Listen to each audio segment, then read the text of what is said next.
नमस्कार। प्रभात खबर के prime business में आपका स्वागत है। मैं हूं प्रतीश तहाय। बढ़ती महंगाई से चिंतित भारतीय रिजर्व बैंक ने रेपो रेट में 0.50% का इजाफा कर दिया है। इससे रेपो रेट 4.90% से बढ़कर 5.40% हो गई है। यानी होम लोन से लेकर ऑटो और पर्सनल लोन सब कुछ महंगा होने वाला है और आपको अब ज्यादा ईएमआई भी चुकानी होगी। रेपो रेट बढ़ोतरी को लेकर आज बात करने के लिए हमारे साथ मौजूद हैं पर्सनल फाइनेंस के जाने माने जानकार जितेंद्र सोलंकी जी। जितेंद्र जी, आपका बहुत बहुत स्वागत है हमारे खास कार्यक्रम में। नमस्कार।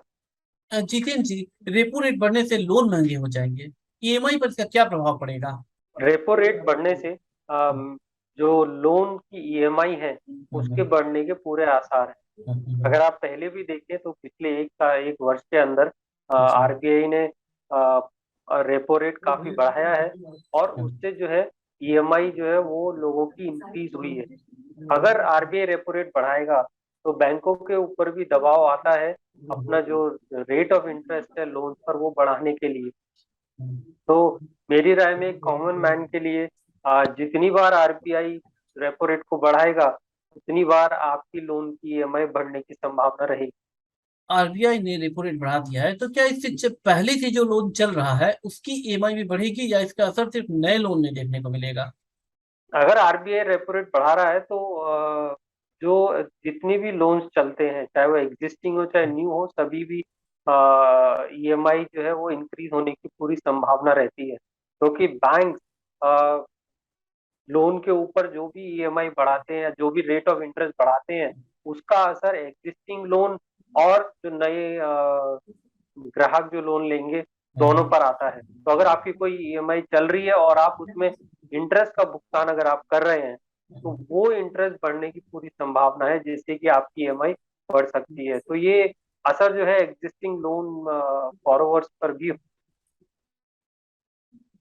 मान लीजिए कोई शख्स ने लोन ले रखी है और वो 1500 रुपये या कुछ इंटरेस्ट भर रहा है हर महीने। तो अब रेपो रेट अगर बढ़ जाता है तो क्या उसे 1500 के बदला 1600, 1700 या 2000 ऐसा देना पड़ेगा, या वो स्थिर 1500 ही रहेगा? देखिए बैंक जो है दो तरीके से इंक्रीज करता है। अब क्योंकि क्वार्टरली आरबीआई ने रेट इंक्रीज किया है तो बैंकों के लिए जितनी बार बैंक ईएमआई को बढ़ाएंगे उतनी बार उनको प्रोसेसिंग करना पड़ेगा हर इन्वेस्टर के साथ जो भी बोरोवर्स हैं। तो अ, दो तरीके से ये आप बढ़त देखते हैं अपने लोन के अंदर। हम्म। एक होता है कि जो टर्म है लोन का वो घटाया और बढ़ाया जाता है। यानी कि आपका अगर 15 साल का अगर टर्म था तो वो हो सकता है अब अगर रेट ऑफ इंटरेस्ट बढ़ने से वो 17 साल का हो जाए यानी कि 2 साल का इजाफा हो जाए उसके अंदर। दूसरी तरफ अ, आप अगर नहीं बढ़ता है तो लोन की ईएमआई बढ़ने की संभावना रहती है। इन जनरल हमने देखा है कि जहां पर सब्सटेंशियल इंक्रीज हो जाता है लोन ईएमआई इंक्रीज में वहां पे बैंक जो है वो लोन की ईएमआई को बढ़ा देते हैं। लेकिन आमतौर पर जो टर्म है उसको घटाया और बढ़ाया जाता है इरिस्पेक्टिव ऑफ की लोन की ईएमआई को बढ़ाया जाए। जितेंद्र जी, आगे की बातचीत करें इससे पहले एक चीज मैं जानना चाहूंगा और हमारे दर्शक भी जानना चाहेंगे, क्या है रेपो रेट और ये काम कैसे करता है? जी देखिए जिस तरीके से मैं एक बोरोवर हूँ मैं बैंक के पास जाता हूँ जी। मुझे फंड्स की जरूरत है और हम्म। मैं बैंक से लोन लेता हूँ हम्म। जिसकी रिटर्न में मैं बैंक को इंटरेस्ट पे करता हूँ। तो बैंक हम्म। मुझसे इंटरेस्ट चार्ज करता है हम्म। मनी लेंड करने के लिए। इसी हम्म। तरीके से जब भी बैंकों को कैश crunch होता है या बैंकों को लिक्विडिटी की जरूरत होती है तो आरबीआई के पास वो जाते हैं और आरबीआई से मनी को बोरो करते हैं। आरबीआई उस रिस्पेक्ट में उनसे इंटरेस्ट रेट चार्ज करता है। तो जो रेपो रेट है वो बैंकों की बोरोइंग है आरबीआई से जिसके ऊपर रेट ऑफ इंटरेस्ट चार्ज कर रहा है आरबीआई। अब जब भी रेपो रेट बढ़ेगा तो इसका मतलब जो बैंक जो बोरो कर रहे हैं आरबीआई से उसका रेट ऑफ इंटरेस्ट बढ़ गया है। तो जो रेपो है वो बेसिकली एक बैंकों के और आरबीआई के बीच में लेंडिंग है। जिस तरीके से एक इंडिविजुअल बोरोवर और बैंक के बीच में लेंडिंग होता है कुछ इस मामले में कुछ चीज तो समझ में आया, लेकिन एक और सवाल यहाँ उत्पन्न हो रहा है कि आरबीआई रेपो रेट क्यों बढ़ाता या घटाता है। देखिए क्या होता है कि आरबीआई वो बहुत सारे मेजर लेता है इकोनॉमी को एक ग्रोथ पाथ पे लाने के लिए। आज की डेट में आरबीआई का जो सबसे बड़ा जो फोकस है वो इन्फ्लेशन के ऊपर है, महंगाई दर के ऊपर। अब ये महंगाई दर जितनी ज्यादा बढ़ेगी उतना आरबीआई के लिए मुश्किल होगा चीजों को मैनेज करना। तो लिक्विडिटी जब लिक्विडिटी क्रंच होता है या लिक्विडिटी एक्सेस होती है, तो कभी जब जब भी लिक्विडिटी एक्सेस होगी बैंकों के पास, तो आगे उसके रिस्पेक्ट में रेपो रेट बढ़ाएगा घटाएगा, या लिक्विडिटी की जरूरत होगी तो उसके रिस्पेक्ट में जो है आरबीआई रेपो रेट घटाएगा बढ़ाएगा। कहने का मतलब ये है कि आरबीआई जो मेजर कर रहा है वो बेसिकली इन्फ्लेशन को कंट्रोल करने के लिए कर रहा है। तो जब बैंक्स आरबीआई से बोरो करने जाते हैं तो लिक्विडिटी के पर्पज से जाते हैं। तो जब आरबीआई को लगता है कि इन्फ्लेशन जरूरत से ज्यादा हाई हो रहा है तो आरबीआई जो है इंटरेस्ट रेट को बढ़ा देता है। इंटरेस्ट रेट बढ़ाने का रीजन ये होता है कि जो लिक्विडिटी है उस लिक्विडिटी को कहीं ना कहीं कम करना है। आपने महंगाई दर का जिक्र किया, तो महंगाई दर निवेश को कैसे प्रभावित करती है। देखिए चीजें अगर महंगी होंगी हम्म, तो स्वाभाविक बात है कि आपके घर का बजट बढ़ेगा, आपकी लोन ईएमआई बढ़ गई, आपकी कार लोन ईएमआई बढ़ गई, आप जो सामान लेते थे बाजार से उसकी महंगाई बढ़ गई। तो जब आपकी जेब से ज्यादा जो है खर्च होगा तो इसका इम्पैक्ट सेविंग पर अपने आप आएगा। तो कहने का मतलब ये है कि जब महंगाई दर बढ़ती है तो मेरा मंथली बजट जो है वो तुरंत बढ़ जाता है, और जब मेरा मंथली बजट बढ़ेगा तो मेरे पास सेविंग कैपेसिटी अपने आप कम कम होगी। तो अगर ये सेविंग कैपेसिटी कम होगी तो इन्वेस्टमेंट जो है वो भी कम होगा। तो इसीलिए महंगाई दर को कंट्रोल करने की जरूरत पड़ती है, क्योंकि अगर महंगाई दर कंट्रोल में होगी, कंजम्पशन ज्यादा होगा, लोग ज्यादा खर्च करेंगे, आपकी इकोनॉमी चलेगी। लेकिन महंगाई ज्यादा होगी तो लोग खर्च करना कम कर देंगे क्योंकि चीजें महंगी हो गई हैं। तो इकोनॉमी में जो कंजम्पशन की जरूरत होती है उसको ग्रो करने के लिए वो कंजम्पशन कम हो जाता है। इसी कड़ी में एक बात होती है कि रिवर्स रेपो रेट के जिक्र हम लोग सुनते हैं कई बार। तो मैं जानना चाहूंगा रिवर्स रेपो रेट क्या होता है, इसके बढ़ने घटने से क्या होता है। देखिए रिवर्स रेपो रेट का एकदम रिवर्स है। अब रेपो क्या होता है कि आरबीआई पैसा जो है बैंकों को देता है जिसके ऊपर वो इंटरेस्ट चार्ज करता है। रिवर्स रेपो के अंदर बैंक जैसे मैंने पहले कहा कि जो भी आरबीआई ये मेजर लेता है वो लिक्विडिटी को स्क्वीज करने के लिए लेता है, लिक्विडिटी को कम करने के लिए लेता है, या लिक्विडिटी को बढ़ाने के लिए लेता है। जब भी आरबीआई को लिक्विडिटी बढ़ानी होती है तो वो रिवर्स रेपो को जो है इंटरेस्ट रेट बढ़ा देता है। लेकिन आरबीआई को जब भी लिक्विडिटी कम करनी होती है तो रेपो रेट को बढ़ा देता है। रेपो रेट बढ़ने से बैंक की जो बोरोइंग है वो कम हो जाती है क्योंकि वो बोरोइंग महंगी हो चुकी है। लेकिन इसके रिवर्स रेपो रेट इसका बिल्कुल उल्टा होता है। रिवर्स रेपो रेट होता है पैसा जो है वो डिपॉजिट होता है, उस डिपॉजिट के रिस्पेक्ट में आरबीआई जो है रेट ऑफ इंटरेस्ट ऑफर करता है। अब एक लेंडिंग है और एक डिपॉजिट है। जैसे हम लोग फिक्स डिपॉजिट में रखते हैं हमें इंटरेस्ट मिलता है, हम लोन लेते हैं हमको इंटरेस्ट देना पड़ता है। ऐसे ही जो आरबीआई के पास रेपो और रिवर्स रेपो होता है। तो रिवर्स रेपो और रेपो दोनों एक टूल है जिससे आरबीआई लिक्विडिटी को मार्केट से वो कम करता है और ज्यादा करता है डिपेंडिंग ऑन सिचुएशन। आज की डेट में इन्फ्लेशन ज्यादा बड़ा फैक्टर है तो आरबीआई लिक्विडिटी को कम करना चाहता है, इसलिए रेपो रेट को बढ़ा रहा है जिससे इन्फ्लेशन को कंट्रोल किया जा सके। अच्छा, मार्केट में अगर लिक्विडिटी कम हो जाएगी, लिक्विड मनी कम हो जाएगा, तो ऑलरेडी इन्फ्लेशन थोड़ा डाउन हो जाएगा। जी इसमें मैं एक और चीज पूछना चाहूंगा कि मई महीने में एमपीसी की बैठक हुई थी। इसमें रेपो रेट को 50 बेसिस पॉइंट बढ़ाकर 4.90% कर दिया गया था। उसी समय से इस बात की चर्चा की जा रही थी कि एक बार फिर रेपो रेट को बढ़ाना पड़ेगा। तो क्या ये आरबीआई पहले ही से तय कार्यक्रम में शामिल था कि रेपो रेट को हम लोग बढ़ाएंगे, या इन्फ्लेशन लगातार बढ़ेगा? तो इस पे क्या कहेंगे आप? देखिए, आरबीआई कोई पहले से तय नहीं करता है कि मुझे रेपो रेट बढ़ाना है या कम करना है। जैसे मैंने कहा, ये सब एक टूल है हम्म, इकोनॉमी को मैनेज करने के लिए। अब आज के जब आरबीआई, मान लीजिए आज की मीटिंग है, जब मीटिंग में बैठता है आरबीआई, उससे पहले जब एनालाइज करता है तो पूरी इकोनॉमिक सिचुएशन को देखता है। इन्फ्लेशन हाई है, इन्फ्लेशन कम नहीं हो रहा है, इकोनॉमी को ग्रोथ की जरूरत है, तो आरबीआई को लगता है कि इंटरेस्ट रेट बढ़ाना चाहिए। और जैसा कि आज आरबीआई ने इंडिकेट भी किया कि इन्फ्लेशन अगर इसी तरीके से बढ़ता है तो फ्यूचर के अंदर भी ये रेपो रेट बढ़ाया जा सकता है। इसके अलावा और भी फैक्टर है, हमारा ट्रेड डेफिसिट है, हमारा जो रुपये का जो गिरना है वो भी है। तो बहुत सारे फैक्टर्स होते हैं जिनको कुल मिलाकर आरबीआई डिसीजन में लेके आता है और डिसाइड करता है हम्म, कि रेपो रेट को बढ़ाने की जरूरत है या नहीं। तो ये कोई पहले से तय नहीं होता है, ये तो हम्म, आरबीआई मॉनिटर करता है इकोनॉमिक सिचुएशन को, और उस क्वार्टर के अंदर क्या रहा है, फ्यूचर में क्या लग रहा है आरबीआई को, हम्म, उसके बेस पर डिसीजन लिया जाता है। तो अगर आरबीआई को लगा है कि अभी इन्फ्लेशन कंट्रोल में नहीं है और कंट्रोल में करने के लिए उसको और पॉलिसी मेजर्स लेने होंगे, तो आरबीआई ने रेपो रेट बढ़ाया है और इंडिकेट भी किया है कि अगर ये कंट्रोल में नहीं आया, इन्फ्लेशन अगर इसी लेवल पे रहा, तो रेपो रेट दोबारा बढ़ाया जा सकता है।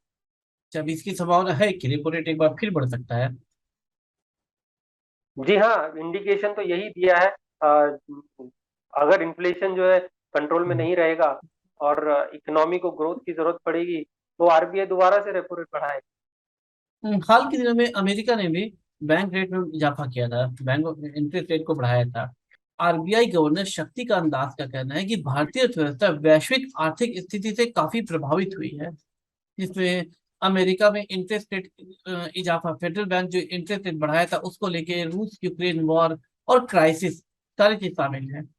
तो क्या इसका सीधा प्रभाव भारतीय अर्थव्यवस्था पर पड़ रहा है? देखिए, भारतीय अर्थव्यवस्था अब ग्लोबल अर्थव्यवस्था से जुड़ी हुई है। तो जी। हम अगर ग्लोबली अर्थव्यवस्था अगर चरमराएगी, तो हमारी अर्थव्यवस्था पे भी असर आएगा। उसका हम्म, कारण ये है कि हम बहुत से चीजों को इंपोर्ट करते हैं, ऑयल इंपोर्ट करते हैं, बहुत सी चीजें हम एक्सपोर्ट करते हैं, काफी चीजों पे हम डिपेंडेंट रहते हैं।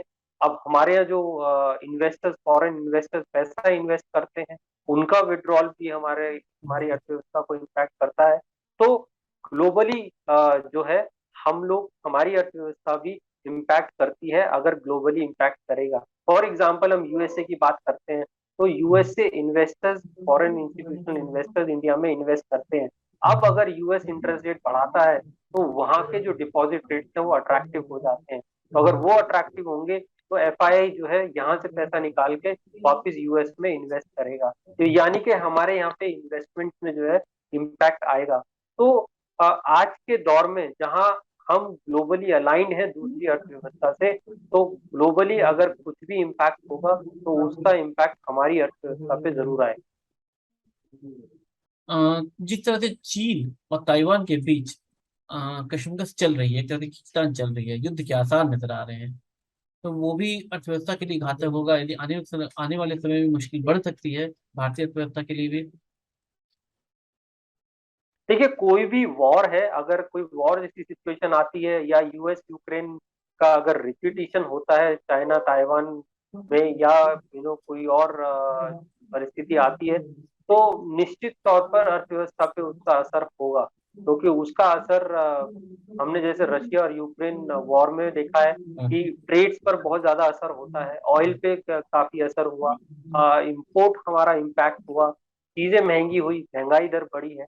तो अगर एक और इस तरह का कोई इवेंट हो जाए, तो मेरी राय में उसका इम्पैक्ट भी आएगा अर्थव्यवस्था पर। तो अगर चीन और ताइवान को अगर हम लें, तो वो भी एक बड़ा कंसर्न है कि अगर वहां ऐसा कुछ होता है जैसा रशिया यूक्रेन में हुआ, तो इकोनॉमी पे एक बड़ा इम्पैक्ट हो सकता है। जितेंद्र जी, इंडियन इकोनॉमी अभी हाई इन्फ्लेशन की समस्या से जूझ रही है। चीजों के दाम बढ़ रहे हैं, महंगाई बढ़ रही है। इसी को देखते हुए आरबीआई ने रेपो रेट में इजाफा किया है, तो इसका कितना सार्थक असर देखने को मिलेगा? देखिए, आरबीआई मेजर्स लेता है कंट्रोल करने के लिए, इन्फ्लेशन कंट्रोल करने के लिए, लिक्विडिटी को कंट्रोल करने के लिए, और इमीडिएट इम्पैक्ट तो नहीं दिखेगा, ये इम्पैक्ट आपको आगे चल के दिखता है। तो आरबीआई का कोई भी डिसीजन होता है, आरबीआई की कोई भी पॉलिसी में कुछ भी चेंजेस आते हैं तो उसका इम्पैक्ट आने वाले समय में होता है। तो अगर इन्फ्लेशन कंट्रोल भी, आरबीआई ने आज रेपो रेट इंक्रीज किया है तो इन्फ्लेशन कंट्रोल तुरंत नहीं दिखेगा, ये आपको अभी 1-2 क्वार्टर्स में जाके दिखेगा। तो जो जो भी आरबीआई करता है उसका इम्पैक्ट दिखता है, लेकिन थोड़े समय के बाद। तो ये सब मेजर्स हैं, आरबीआई के टूल्स हैं, जैसे मैंने कहा कि इकोनॉमी को बेहतर करने के लिए। अब वो कितने कारगर साबित होंगे ये डिपेंड करेगा कि क्या ग्लोबली सिचुएशन रहती है। 2022-23 के लिए रियल जीडीपी विकास का अनुमान 7.2% है। तो अभी जिस तरह से इन्फ्लेशन चल रहा है, तो क्या हम इस गोल को पाने में सफल होंगे?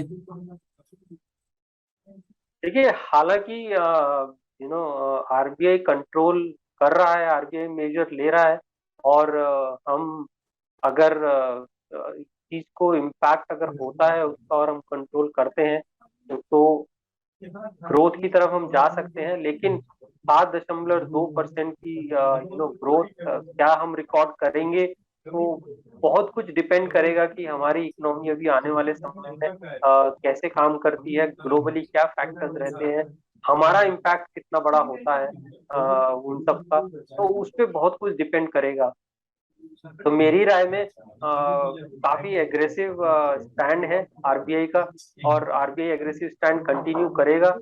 ये कितना इम्पैक्ट करेंगे, मेरे ख्याल से हम अगले क्वार्टर तक हमें पता लग पाएगा कि क्या हम इस ग्रोथ को हम देख पाएंगे, क्योंकि अगले क्वार्टर में ही हमें पता लगेगा। आरबीआई की जब भी नेक्स्ट डिसीजन होगा उसमें पता लगेगा कि इन्फ्लेशन कहाँ गया है और आरबीआई कितना कंफर्टेबल है उस इन्फ्लेशन को लेकर। अगर इन्फ्लेशन हाई रहता है, पूरे साल अगर इन्फ्लेशन हाई रहता है, तो शायद वो ग्रोथ पे इम्पैक्ट आ सकता है, लेकिन अगर इन्फ्लेशन कंट्रोल में आता है तो हम एक ग्रोथ अचीव कर सकते हैं। जितेंद्र जी, फाइनेंस मामले के आप ही जानकार हैं। हम आपसे ये जानना चाहेंगे, हमारे दर्शक भी आपसे जानना चाहेंगे कि रिजर्व बैंक ऑफ इंडिया ने रेपो रेट में जो इंक्रीमेंट किया है, इसका पॉजिटिव और नेगेटिव ज्यादा क्या असर पड़ेगा? पॉजिटिव रहेगा या नेगेटिव रहेगा? देखिए, आरबीआई का जो भी मेजर है उसका इम्पैक्ट ज्यादा पॉजिटिव होगा, क्योंकि जैसा मैंने कहा कि आरबीआई का जो डिसीजन है वो इकोनॉमी की तरफ है, इकोनॉमी अर्थव्यवस्था को जो है उसको ठीक करने के लिए है। तो इम्पैक्ट श्योरली पॉजिटिव होगा, लेकिन बोरो आम आदमी के लिए इसका इम्पैक्ट थोड़ा सा नेगेटिव ये हो सकता है कि हमारी ईएमआई बढ़ सकती है, तो यानी कि हमारे खर्चे बढ़ सकते हैं। तो अगर मैं दोनों तरफ से देखूं तो आरबीआई का जो स्टैंड है वो एकदम पॉजिटिव की तरफ है, उसका इम्पैक्ट पॉजिटिव होगा। इन्फ्लेशन कंट्रोल करने के लिए किया गया है। आगे चल के इन्फ्लेशन कंट्रोल होता है तो हम खुद देखेंगे कि कैसे इकोनॉमी अच्छा करती है, और अगर हम ग्रोथ पे आती है इकोनॉमी और सब चीजें कंट्रोल होती है तो यही इंटरेस्ट रेट आगे चल के डिक्रीज भी हो सकते हैं। तो पॉजिटिव तो श्योरली होगा, लेकिन नेगेटिव करंटली बोरोवर्स पर होगा, जिनके लिए ईएमआई सीधा बढ़ने के संकेत होते हैं। तो जितेंद्र जी, कुल मिलाकर आपके अनुसार ये आरबीआई का एक पॉजिटिव स्टेप है, जिसको शुरुआत में आम आदमी को थोड़ी तकलीफ होगी, लेकिन इसका दूरगामी रिजल्ट काफी पॉजिटिव रहेगा। जी हाँ, आरबीआई का जो भी, क्योंकि सेंट्रल बैंक डिसीजन ले रहा है तो सेंट्रल बैंक बहुत आगे की सोचकर डिसीजन ले रहा है कि क्योंकि जिस इकोनॉमी को लेके डिसीजन है, इकोनॉमी एक लेवल पे आ जाए, एक अच्छी ग्रोथ करे, उसके लिए डिसीजन लिया गया है। तो इसके जो परिणाम है वो आगे चल के ही दिखाई देंगे, इंस्टेंटली आपको कुछ नहीं दिखाई देगा। इंस्टेंटली इम्पैक्ट श्योरली बोरोवर्स पर आएगा कि अगर बैंक इसके बाद लोन रेट इंक्रीज करते हैं तो सीधा सीधा जो है आपकी ईएमआई पर इम्पैक्ट आएगा। जितेंद्र जी, आपका बहुत बहुत शुक्रिया कि आपने हमारे साथ अपना कीमती समय दिया। प्रभात खबर धन्यवाद। प्राइम विजिट पे मेरे साथ इतना ही। देश दुनिया की तमाम खबरों के लिए जुड़े रहें प्रभातखबर.com के साथ। नमस्कार। प्रभात खबर .com, विश्वास वही, रफ्तार नहीं।